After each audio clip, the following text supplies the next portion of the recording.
Awesome. Welcome, boys and girls. Thank you for joining us on another episode of Real Dad Movement Podcast. Got a special guest with me today, Mr. Brad Chambers. How are you, sir? Yeah, good. Thanks, mate. That's right. Awesome. Well, look, mate, no fluffing around. I want to dive right into it, mate. Tell us, apart from dropping 12 kilos in 8 weeks, how has RDM, Real Dad Movement, changed your life? Not just physically, but also mentally for yourself, your relationships with your wife, mate, and with the kids.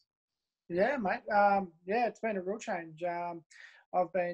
It's only been 8 weeks so far. I've dropped the 12 kilos, like you said. I'm feeling I've got a lot more energy. I'm a lot more relaxed with the kids and that when they're losing their shit. I can kind of just take that step back now and just go, guys, just try and calm down a bit, instead of bloody losing my mind, So yeah, no, I'm feeling pretty good. I can tie my shoelaces again, mate. That's awesome. The old guts ain't getting in the way when I've got to put my boots on. So yeah, mate, that's going really good. I'm a Boilermaker by trade, so just even just at work, just doing my normal job, I can move more, I can get around, I can, everything's not an effort. So no, it's good. Yeah, really Awesome. good. I still got a way to go, but yeah, mate, at the moment I'm charging and feeling good. Hey, you're an inspiration, mate, and you definitely credit to the team and the results you're getting, inspiring a lot of the other dads, because we all have our highs and lows. But what was your lowest low, mate? Like, what made you reach out? Like, what was happening in your life? Look, mate, I come to the realization that I need to do something now. My mum, she passed away at a fairly early age. I think it was 64, and her brother died the same age, and they never really looked after themselves that well, And mate, I'm coming on 40. I've got a lot to live for, I've got my kids, my wife, and I just want that quality of life, Like, I don't want to be struggling. I don't want to go down the beach and walk up and down a sand hill with the kids and have to wait 10 minutes to try and get my breath back. You know what I mean? Like, that's pretty much what got me moving. Yeah. Try and start living life. Yeah, absolutely, mate. Mate, I'd say get out there and have a crack. And the thing is like, I used to always use excuses time and time again for reasons why not to do it. Now I'm finding myself with RDM that they're changing my mindset and trying to, like, I'm thinking of ways why I can do it. I had that niggling knee injury that went for about 2 weeks. I didn't train for 2 weeks, but I didn't stop on the nutrition. Do you know what I mean? I didn't just throw my hands in the air and go, oh, bugger it, and go back to all my old habits. And that's it. Like, if you're going to do something, try and just do those 1%ers that you talk about, and definitely get out there, have a go, and start living your life. Awesome, mate. Actually, one thing, touching on the knee injury, that's what got me thinking about like your training regime. And I'd love for you to share like some of the training times you do and that, and maybe even the story of like the 1 a.m. sessions with the fellas and a bit of the fasting and just a couple of the stories and experiences so far, mate, with yourself would be cool. Yeah, definitely. So as we all know, being a dad, it's a pretty full on lifestyle. You've got I've got 3 young boys, a 7, 5, and a 2-year-old. I've got a missus that works a few days a week. I work full time. My work, I've got to do some night shifts every now and then on breakdowns, and they might go for 6, 7 nights in a row. Now, during the day shifts, I can get myself into a good routine, get up early, go to the gym, and that's where my day starts, But then when I go on to a night shift, they used to hold me back because it was way out of routine, and I'm like, oh, bloody hell, I don't want to be exercising at this time of night, But since joining RDM, 1 a.m. training sessions, mate, that's where it's at. Have to Skype Sid next time, mate. Wakes up, I'll do some push-ups with you. Yeah. Hey, and I'll tell you what, it's good. At 1 a.m., your body's telling you that it's time to go to bed, Like that's it. It doesn't matter how much sleep you've had during the day. At 1 a.m., mate, the body's saying go to bed. But you go training and you're up, mate, and you're firing again on all cylinders. Yeah. So, yeah, it was good. That's awesome, mate. Yeah. But so you felt like doing the training was like it actually got you through the night shifts. Yeah, it did. Yeah, it did. Really helped. Jeez, isn't that crazy too? Like how much, just like you said then, mate. And look, this is certainly not judging or copying out on every other person or father out there that works at night. It's hard work. We got a lot of night shift dads, but Jesus, like how did that make you feel knowing that you could do that, given that in times gone by, you would have either had the psychology or the feeling that this nighttime shift that's coming up is just going to crush me and it pushes you further and further down. Yeah, exactly right. Well, mate, I was used to, we've got a tea club, right? So we've got a fridge full of chocolates and Coke and ice creams and all sorts of shit, right? So I'd be sitting back on a night shift, chowing down on bloody chocolate paddle pops and all the rest of it, But now, it's get out there and train and But, I never thought I'd be able to do it, but you inspire us a lot with some of these podcasts and stuff that you do, and you keep us going, mate. You keep us motivated. That's the best part about it, When you're feeling down and you're at your lowest, and you're just like, really don't want to do this, Up pops a bloody one of your Tuesday sessions or whatever, and you have a look at that and the way you go again. Good to hear, mate. And paddle pops, you could probably just have post-workout now, couldn't you, as well, with your training? Yeah. Yes, but humbled by it, mate, and I appreciate it. And look, it's something, it's real funny, Brad, because I don't know, even the term online coaching, like it's coaching, helping each other. And yeah, it's online or it's remote, even though we have some physical catch-ups, which is great. But I never used to like that term, mate, because my idea of it and what I saw years ago anyway, and even now, those people end up dying off is people kicking back on their laptop going, look how much time I have on an online coach. And I was like, that's what stopped me doing this for a long time. But I was like, no, stuff this. Like there's got to be a way. And I think it'd be fair to say, mate, like the amount of work I put in, like I'm there all the time for you fellas. It's not like I actually feel like I'm doing more for you guys than I've ever done for any gym, to be honest. Yeah. No, you're always there, mate. That's for sure. And even guys like Zach and that as well. Like they're great. If you're not available or if we just reach out on Messenger, mate, there's always someone there to go straight, and give you answers that you need. Or even just be that bloke that you can have a chat with on the over Messenger, and it just helps, mate. The support is there. That's great. Yeah. That's awesome, mate. And how do you feel like this, like the support and the motivation, all these things that have helped you create that shift? Like, I'd love to hear about your kids, mate. Like, how do you feel this is affecting like yourself with your children, educating them, leading by example? These things, like, what have you noticed has changed there, and how you're working or engaging with them now? Yeah, mate, 100%. I've got two of my young blokes play rugby union, and they play that every Saturday morning, and we've got training on Thursdays. And mate, just running around with them with the balls and that, and just helping out with training and game day, mate. It's unreal, and the kids are loving it. The kids are loving me being involved, and that's great.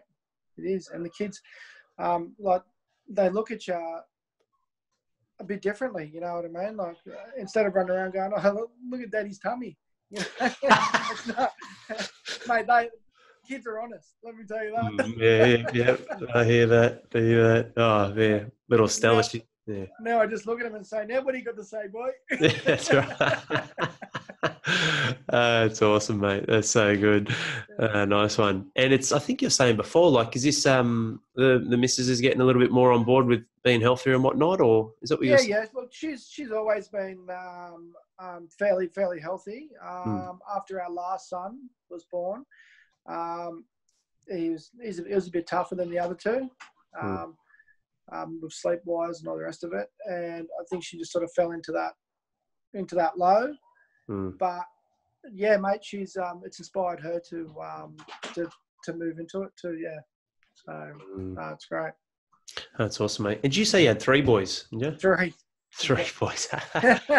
Oh, mate, it's like my mum and dad. And I was number three. They ended up with four, but yeah. What's it like, mate, having three sons? I've only got two daughters, and they're a little bit younger than yours. What's it like? Mate, it's tough. It's good. It's got its moments. I'd say probably the hardest one at the moment is my 7-year-old. So, and he's the eldest. So, you know, Yeah. but no, it's great, mate. It is. It's good. I love being a father. My three boys, mate. I'd be lost without them. You know, yeah, they can wake you up 2 or 3 times a night.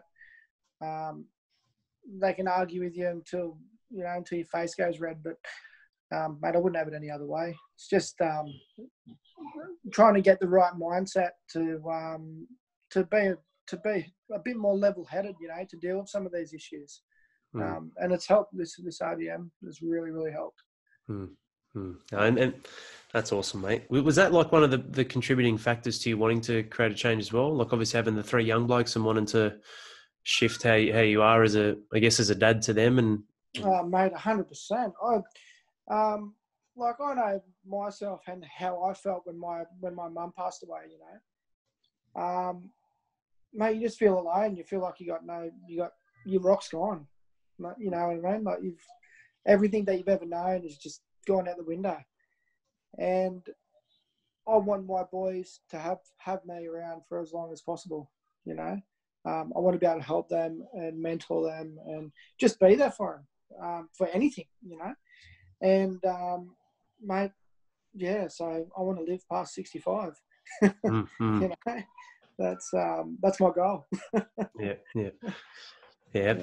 That's awesome, mate. And it's just lost me mic then.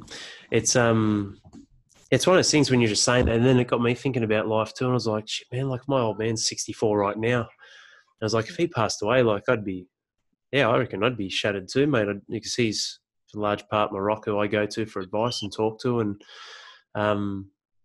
sometimes it's too late, isn't it, mate, at that stage? And people pass for different reasons as well. I'm not saying it's all just about health, but it's not easy when it comes. It's almost like that. I mean, that's something that I think I'm passionate about in trying to deliver that message, not just to you guys, but to everyone. In that time just goes so quick, doesn't it, mate? No, flies.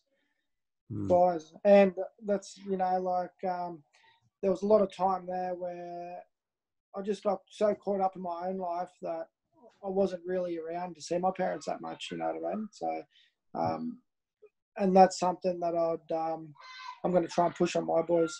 So as they get older, they won't be able to get rid of me, mate. Yes, that's it, mate. Yeah, absolutely. That's awesome. And what's the plans for the future, mate? Like you've created a lot of these changes at the moment, but like, is there something like some definitive goals or things that you want to get after for yourself, or like has RDM opened up that scope for you and different things that you want to get after now, or different achievements that you not thought possible you want to get after? Yeah, mate. I've got a surfboard sitting down the back shed that I haven't used in probably about 10 years. Yeah, so, right. Mate, I'm getting close. I reckon it'll almost float me now. That's awesome.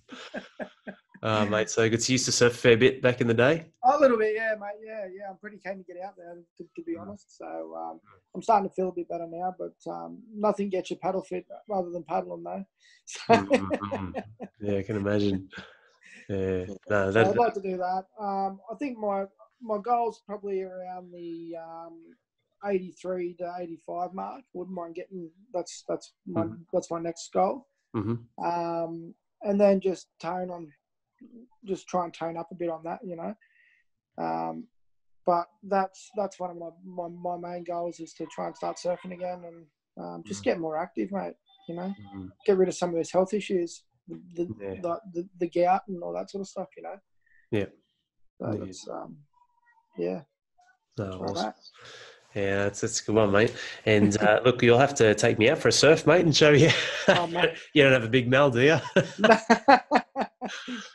Jesus, I've gotten up once on the board, and geez, mate, I'd love to get up there again, but I need to be shown. I think I need someone to teach me. It's been 10 years, mate. I want to see how I go yet. Been 10 years. That's it. Cheers, mate. It's awesome. But look, mate, What's one of the best things that you feel that you can now apply from what you've done so far to your kids? Like something that you know you can give them now, like in raising them up. Because I'm big on that too. On regardless of whether people with RDM or not, like something we can pass down onto our kids. Is there something that comes to mind on what you feel you can start to give them or show them that you might not have been able to before?